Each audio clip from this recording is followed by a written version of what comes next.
Ngalan pa lang Correct. taog ka eh. Oo. Kaya ayoko na matotrouble siya. Tapos yung impeachment ni Inday Sara, medyo nagpaabot ako na hindi ito nakakatuwa. Talagang magkakaroon ng malalim at malawak na hidwaan ng ating bansa.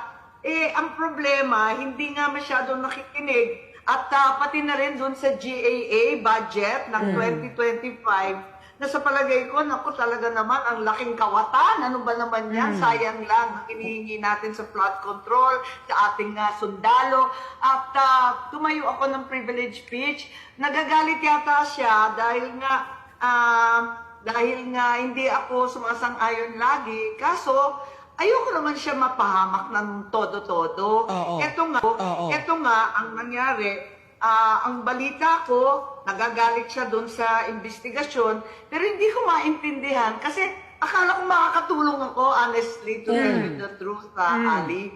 Ay hindi mahilig sa investigasyon, napilitan ako mag-imbestiga tungkol sa PI, yung pagpapalit ng konstitusyon. Napilitan rin ako mag-imbestiga tungkol sa mga ayuda, yung bilyon-bilyon na linulustay sa pampolitika. Yung akap.